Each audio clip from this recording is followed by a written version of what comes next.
Have you ever thought to yourself, hey, what happened to that comic creator? Well, maybe they quit, maybe they died, or maybe they got arrested. So that's exactly what we're going to look into. From creators that got arrested for simply just creating a comic book, others holding up an entire school hostage and getting life in prison. We're going to look into creators that became a villain of their own story, with each one getting more and more intense than the last. So the first one is Mike Diana, and he got arrested for simply just creating a comic book. He created an underground comic book called Boiled Angel. Think of like R. Crumb, but just way more sadistic and gross and just weird. I mean, the art is not anything great.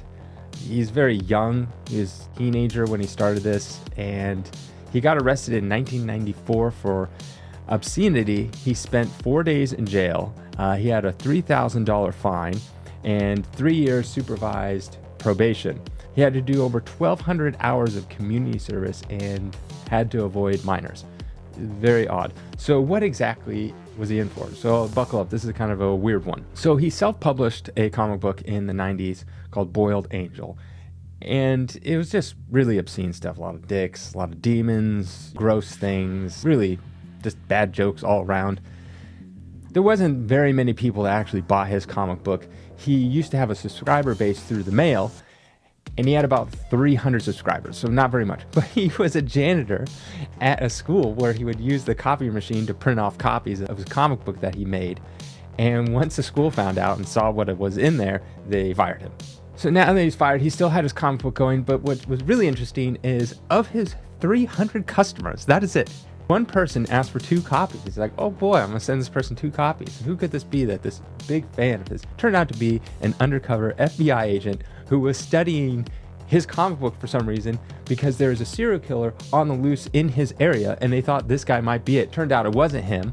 They found out that it wasn't him, but they thought this guy could either become a serial killer himself or lead other people through his comic books to become a serial killer. So they arrested him. He was 19 at the time, so he didn't really have any money. So the Comic Book Defense Legal Fund, which was kind of brand new, it was to help comic creators, gave him $10K to help cover his legal costs. And he was actually the first case for this fund. Well, he went in front of the jury and they did not side with him. They found him guilty pretty quickly.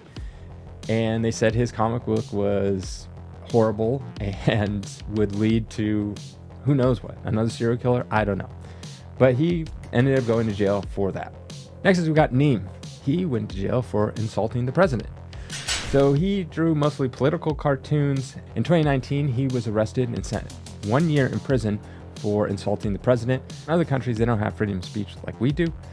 So he drew cartoons depicting the president in bad light over in Algeria. They didn't take kindly to that, so they arrested him. He spent 1 year in prison. And after he got out, he pretty much fled to France, where he continued to draw cartoons over there, where they're a little more laxed on their laws. Next one is not a comic book creator per se, but kind of a little bit adjacent. Kia Morgan. Now, he was Stan Lee's manager, personal assistant. He was actually arrested in 2019. Now, recently they have dropped the charges, but he was arrested. Basically, he was not a very good person. Towards the end of Stan Lee's life, he's getting a little older, he befriended this comic book memorabilia type of person, and the guy just took advantage of Stan Lee. He'd make him do all these signings. He would have different projects that he'd make Stan Lee do, and Stan Lee obviously was old. He couldn't really do it as much. There's a documentary all about it.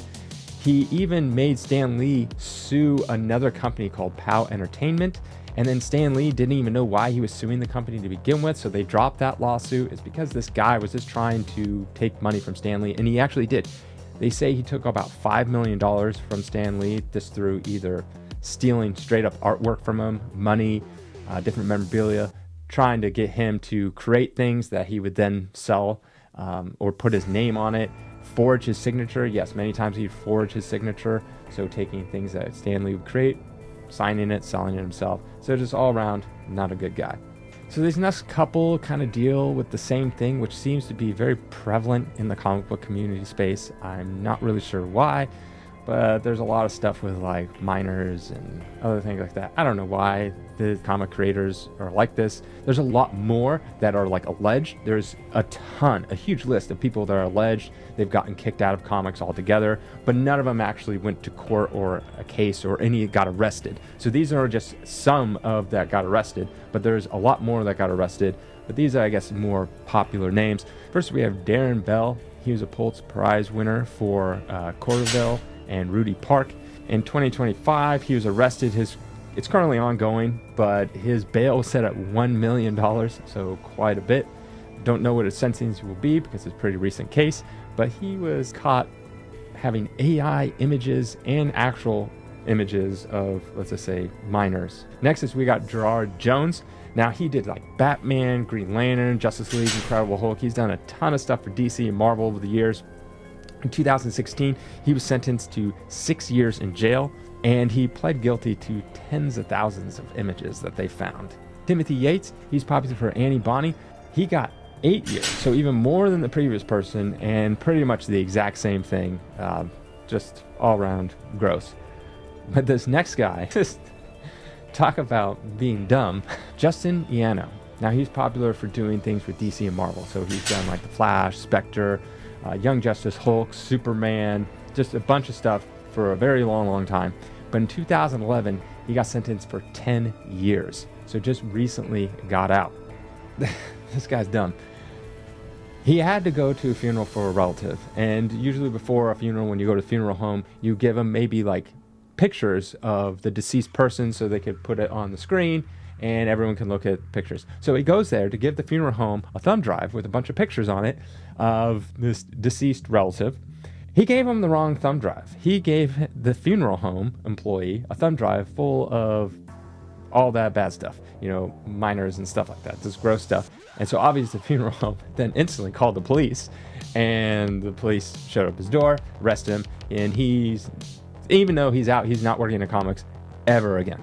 So this is where it starts getting really intense. Greg Brooks. So he was more popular in like the late 80s. He did Batman, Green Lantern Corps. He's most famous for doing the Crimson Avenger, which was a popular character in the Golden Age, and they're trying to bring back. So in 1988, he was sentenced to 20 years in prison for murder. So one day, the police found a body at a construction site. They identified the body as Elizabeth Kessler. Now, Elizabeth Kessler lived with Greg Brooks. They were together. So obviously, they showed up at his house and they arrested him.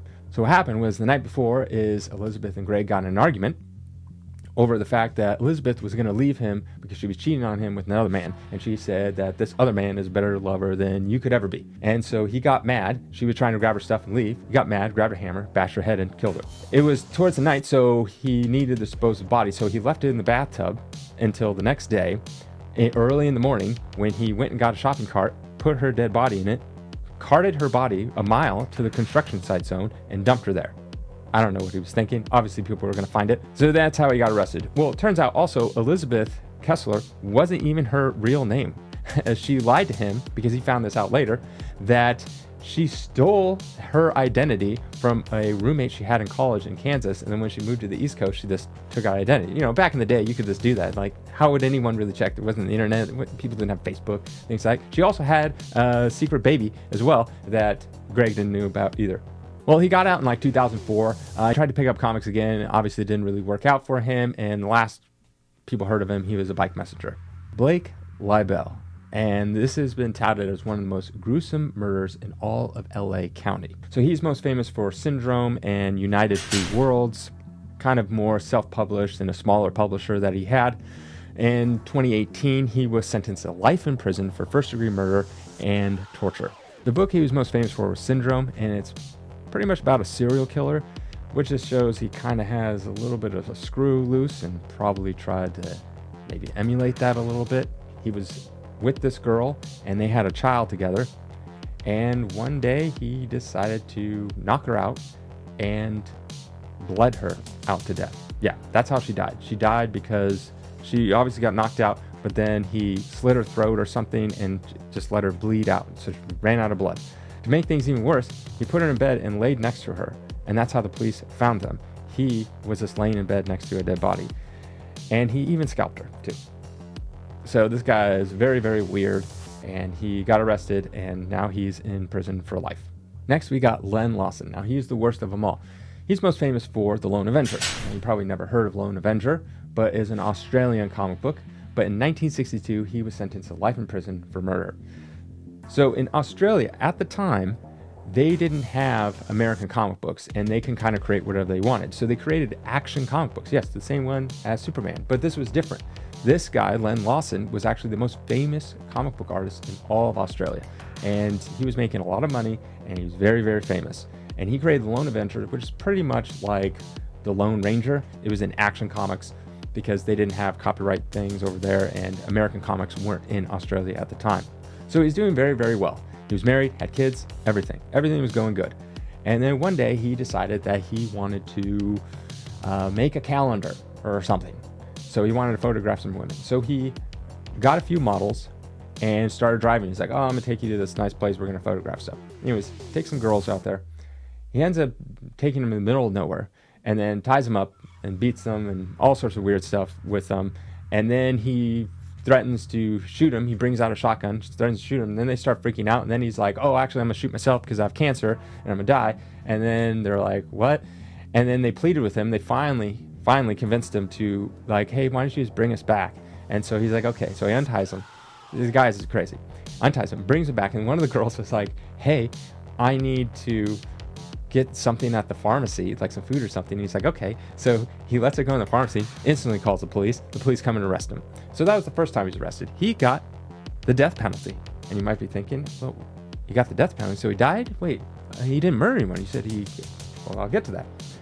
Just as he got the death penalty, the following year, Australia decided to get rid of the death penalty. So instead of being sentenced to death, he got sentenced to 14 years. But he got out on good behavior. So after 7 years, he was released on good behavior. Pretty much within a year of that time, he befriends a couple at a art studio, and they have a daughter who's like 16. He befriends the daughter, and they think this guy's totally normal because, like I said, back in the 60s, there's no internet. You couldn't look up these people to see that, hey, this guy's a terrible person. He was sentenced to death at one point. So he befriends the daughter of this art studio, and he's like, oh, I'd like to paint her one day. And they're like, okay, sure. So he goes back to his flat and kills her. And obviously the parents are like, where's our daughter? She hasn't come home. Where is she? So then they send out the police. Well, then he's like, oh no, I'm on the run. So then he grabs some weapons. He's on the run. He goes into a school, holds an entire school hostage of 150 girls. It was like a Catholic girls' school. And then the cops surround him. And pretty much, I think like the teacher at the time, she tries to get the weapon away from Len Lawson. He ends up shooting a student, kills the student, which is a 15-year-old girl.